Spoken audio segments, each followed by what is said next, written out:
औज़ुबिल्लाहिमिनश्शैतानिर्रजीम बिस्मिल्लाहिर्रहमानिर्रहीम अस्सलाम वालेकुम। मैं सरफराज अहमद मेओ आज एक नई वीडियो के साथ आपकी खिदमत में हाज़िर हूँ और आज का हमारा जो वीडियो लेक्चर है इसका टॉपिक है empiricism, sensationalism and positivism.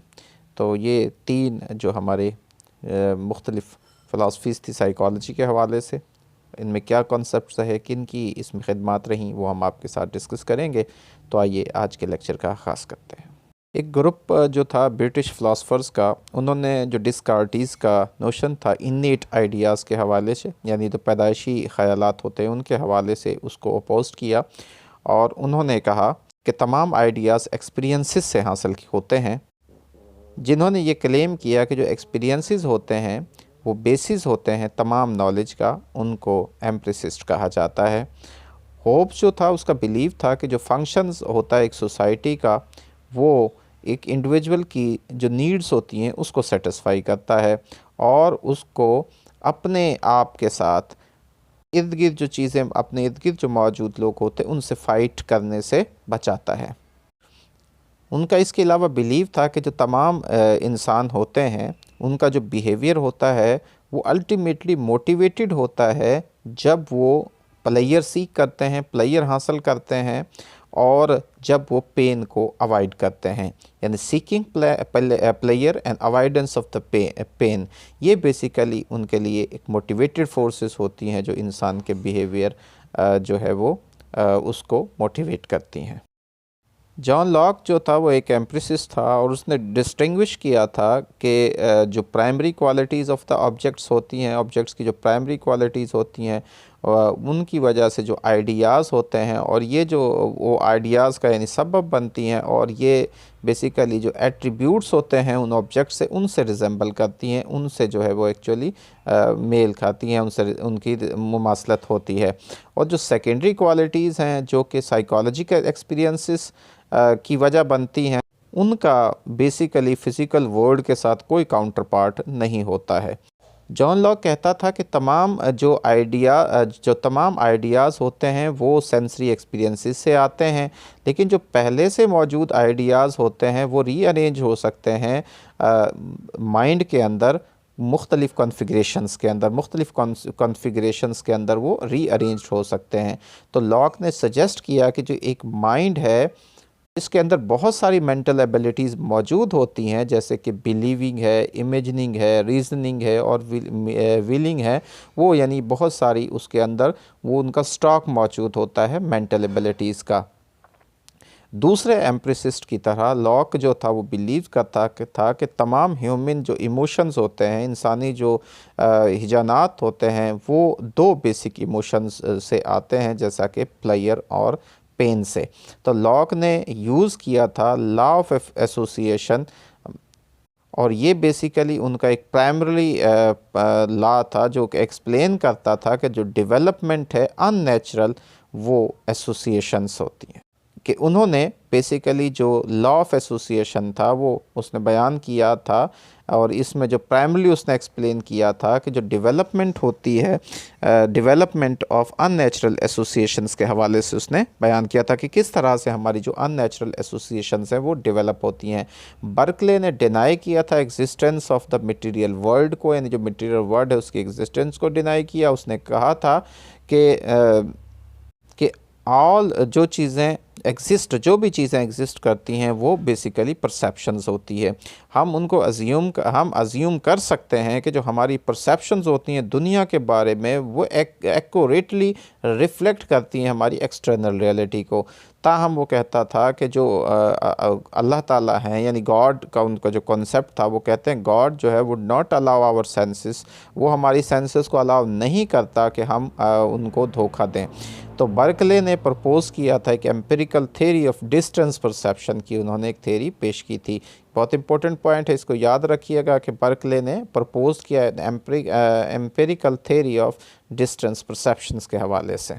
David Hume जो था वो एग्री था बर्कले के साथ कि जो ओनली जो कहता है कि जो थिंग्स हो वो चीज़ें जो हम एक्सपीरियंस करते हैं, जो डायरेक्टली हम एक्सपीरियंस करते हैं वो हमारे अपने सब्जेक्टिव एक्सपीरियंसेस होते हैं। लेकिन वो डिसएग्री करता था बर्कले की, इसके जो फेथ था कि जो हमारी परसेप्शंस होती हैं एक्यूरेटली वो हमारी फिज़िकल वर्ल्ड को रिफ्लेक्ट करती हैं, उनसे डिसएग्री करता था। तो ह्यूम के लिए हम कह कि वी कैन नेवर नो, वो कहता था कि वी कैन नेवर नो, हम नहीं जान सकते किसी भी चीज़ को अपनी फ़िज़िकल वर्ल्ड के बारे में, हम अपनी किसी भी यानी फ़िज़िकल वर्ल्ड के बारे में किसी चीज़ को नहीं जान सकते, क्योंकि जो भी हम एक्सपीरियंसेस करते हैं वो बेसिकली थॉट है, हैबिट्स हैं, हैबिट्स ऑफ थॉट्स हैं। यानी एक्सपीरियंस जो हम वी एवर एक्सपीरियंस, जो हम कभी भी जो चीज़ों का एक्सपीरियंस करते हैं वो थॉट हैं एंड हैबिट्स ऑफ थॉट्स है, और वो हमारे थॉट्स की हैबिट्स होती हैं। लॉ की तरह जो ह्यूम था उसने पोस्टुलेट किया था एक्टिव इमेजिनेशन, उसने एक्टिव इमेजिनेशन को पोस्टुलेट किया कि जिनको हम जो है वो हम अरेंज कर सकते हैं आइडियाज़ को एक काउंटलेस वेज़ के अंदर अपने आइडियाज़ को जो है वो अरेंज कर सकते। तो ह्यूम ने जो है लॉज बनाए, लॉज ऑफ एसोसिएशन, और ये बेसिकली उनकी जो फ़िलासफ़ी थी उसके कॉर्नरस्टोन थे। उसने पोस्टुलेट किया था 3 सच लॉज, 3 लॉज थे, बहुत मशहूर, बहुत इंपॉर्टेंट है, इनको आपने याद रखना है कि जो ह्यूम था बेसिकली उसने 3 जो लॉज दिए थे उनमें लॉ ऑफ कॉन्टिग्यूटी है, लॉ ऑफ रिजेंबलनेस है और law of cause and effect है। लॉ ऑफ कॉन्टिग्यूटी वो कहता है कि जो इवेंट्स होते हैं वो एक्सपीरियंस्ड होते हैं, एक साथ एक्सपीरियंस्ड होते हैं और वो एक साथ ही याद रखे जाते हैं, ये कॉन्टिग्यूटी है। जो लॉ ऑफ रिजेंबलनेस है वो कहता है कि जो रिमेंबरिंग है किसी भी इवेंट के बारे में वो एलिसिट करती है हमारी मेमोरीज़ को उसी सिमिलर इवेंट्स के हवाले से। और जो लॉज कॉज ऑफ इफ़ेक्ट के हवाले से था वो कहता है कि हम जो है बिलीव करते हैं कि जो सरकमस्टांसेस होते हैं जो कॉन्स्टेंटली प्रीसीड करते हैं किसी भी इवेंट को, वो उसी इवेंट को की वजह बनते हैं, उसी इवेंट की वजह बनते हैं। तो ह्यूम ने रिड्यूस किया था कि जो हमारे माइंड्स और जो सेल्फ होती है वो हमारे परसेप्चुअल एक्सपीरियंसेस होते हैं। अकॉर्डिंग टू ह्यूम वो कहता है कि इट इज़ द पैशंस, ये हमारे पैशंस होते हैं, इमोशंस होते हैं जो कि हमारे बिहेवियर को गवर्न कर रहे होते हैं। और क्योंकि जो लोग होते हैं वो डिफ़र करते हैं अपने पैटर्न्स ऑफ इमोशंस के अंदर, तो इंडिविजुअल जो है, इसीलिए जो इंडिविजुअल बिहेवियर्स होते हैं वो भी एक दूसरे से डिफ़र करते हैं। तो एक जो पर्सनस के जो पैटर्न ऑफ इमोशंस होते हैं वो इंसान के कैरेक्टर को जो है वो डिटरमिन्स कर रहे होते हैं। ये बहुत इंपॉर्टेंट उनकी थी और बहुत इंपॉर्टेंट चीज़ें थी साइकोलॉजी के अंदर जो उन्होंने ह्यूम ने जो बयान की थी।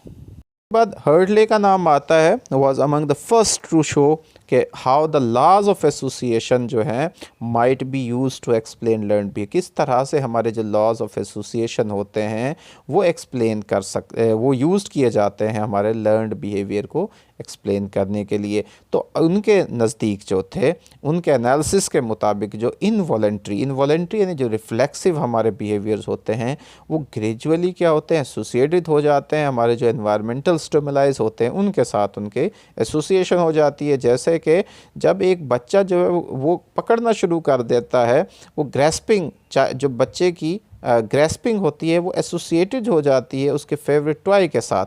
तो जब ये एसोसिएशन बनती है तो जो बच्चा है वो वॉलंटरली उसको ग्रैस्प करना शुरू कर देता है, पकड़ना शुरू कर देता है जब भी वो उस जो खिलौना है उसको देखता है, यानी वो उसके साथ उसकी एक एसोसिएशन जो है वो बन जाती है।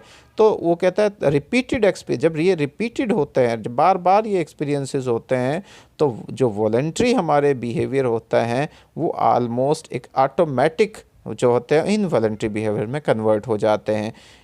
अब in accordance with the tradition of empiricism के ट्रेडिशन के मुताबिक जो हर्टले का जो बिलीव था कि जो प्लेयर और पेन है वो हमारे बिहेवियर को गवर्न करती हैं, और ये इट वाज हिज जो डिसिपल जो है प्रिस्टेले जो था उनका एक जो स्टूडेंट था, हु सा the implications of heartless hedonism, उन्होंने हेडोनिज्म का जो उनका एक इम्प्लीकेशंस थी हार्टले की है ना, तो फॉर एजुकेशनल प्रैक्टिस के लिए उसको इस्तेमाल किया था। इसी वजह से उनका जो एक शागिर्द थे प्रेस्टेले, उन्होंने ये चीज़ों को देखा और उन्होंने जो ये इसकी इम्प्लिकेशंस की हार्टले की जो हेडोनिज़म था उसको एजुकेशनल प्रैक्टिसेस के अंदर।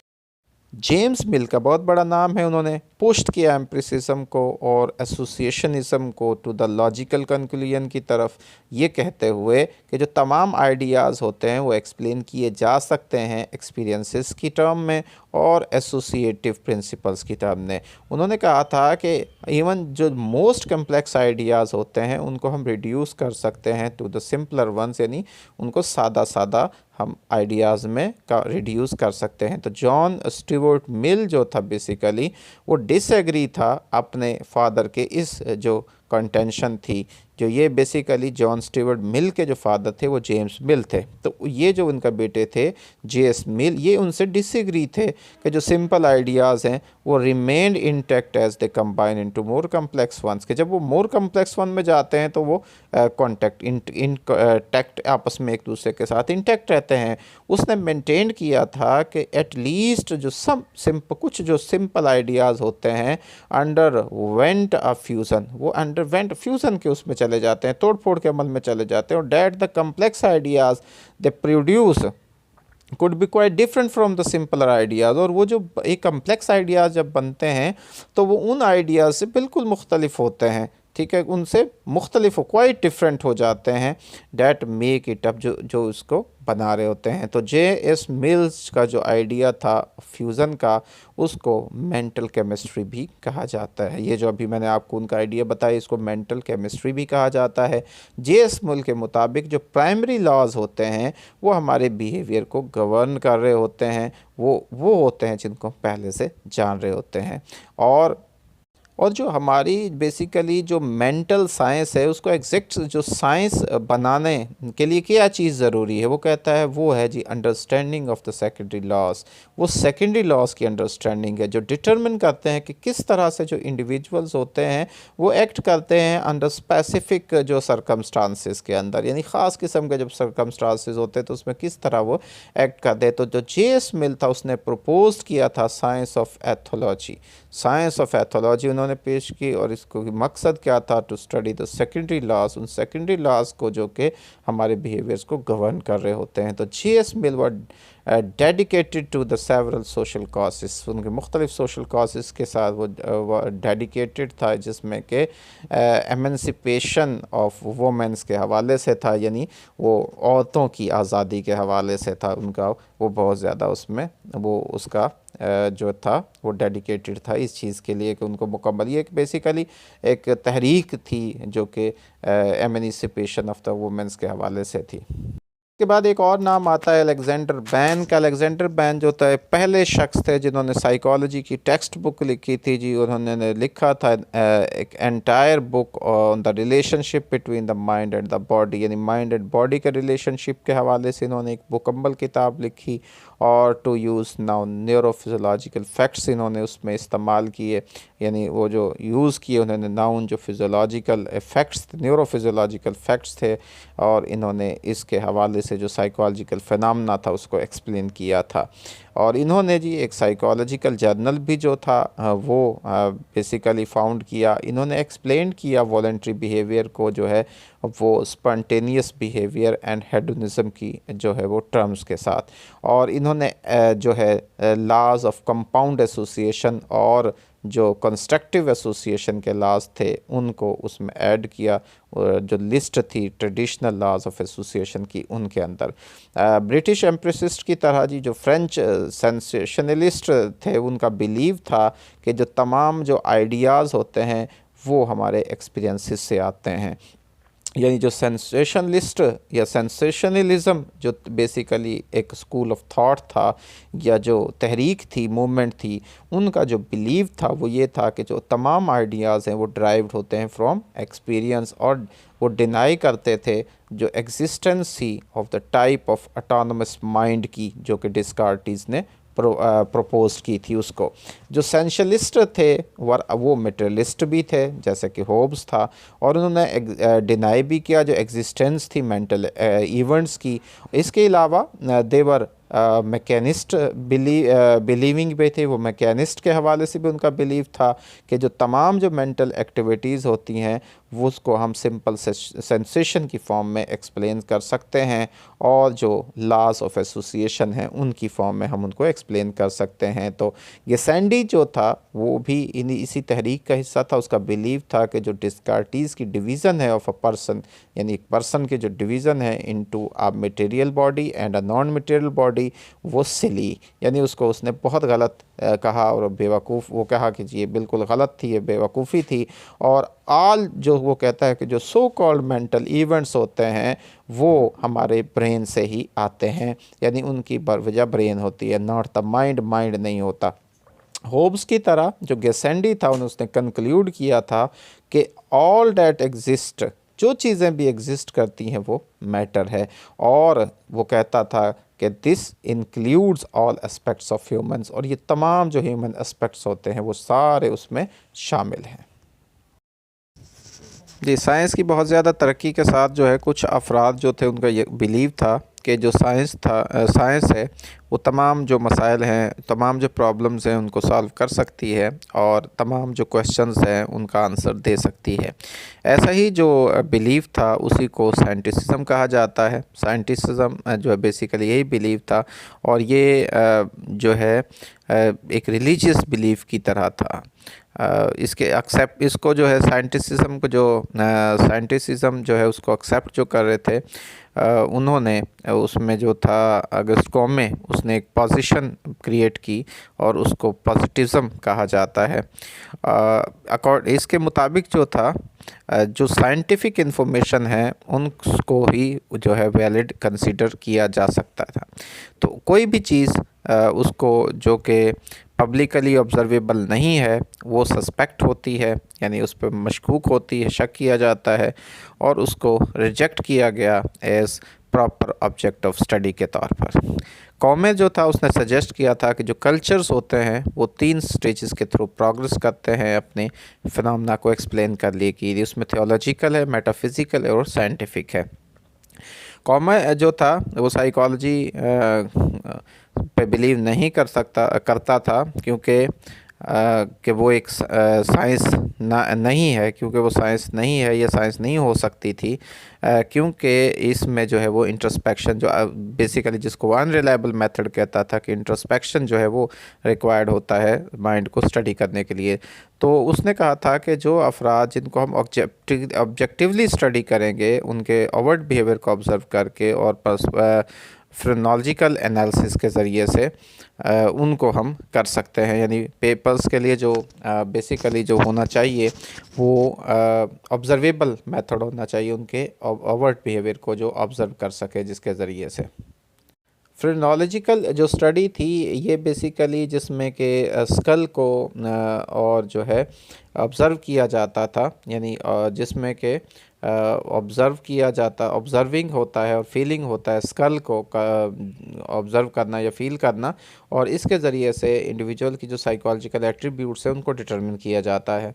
तो इसमें एक नाम आ जाता है इसी फ्रेनोलॉजिकल मेथड के अंदर फ्रांस जोसेफ गॉल जो था उसने बेसिकली इसको इंट्रोड्यूस करा था। उनका बिलीव था कि जो ब्रेन होता है वो तकरीबन 27 इंडिविजुअल ऑर्गन से बना होता है, और ये इंसान की पर्सनालिटी को डिटरमिन करते हैं। जो फर्स्ट 19 इनमें से जो ऑर्गन्स होते हैं उनका बिलीव था वो एग्जिस्ट करते हैं दूसरे एनिमल स्पेशीज़ के अंदर में। इसमें मैक जो था उसने प्रपोज किया था एक और पॉजिटिविज्म की एक टाइप दी थी कि जो फ्रेनोलॉजिकल एक्सपीरियंसेस ऑफ साइंटिस्ट जो है उसके ऊपर बेस करती है।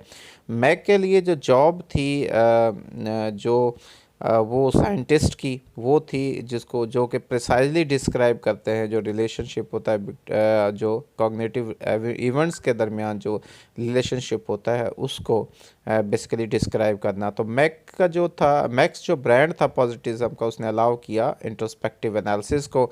कॉमे ने उसको डिसएग्री किया था, वो लाइक नहीं करता। तो कॉमे की तरह मैक जो था वो चाहता था कि हम साइंस को जो है मेटाफिज़िकल स्पेकुलेशन से उसको जो है वो छुटकारा दिलवाएं।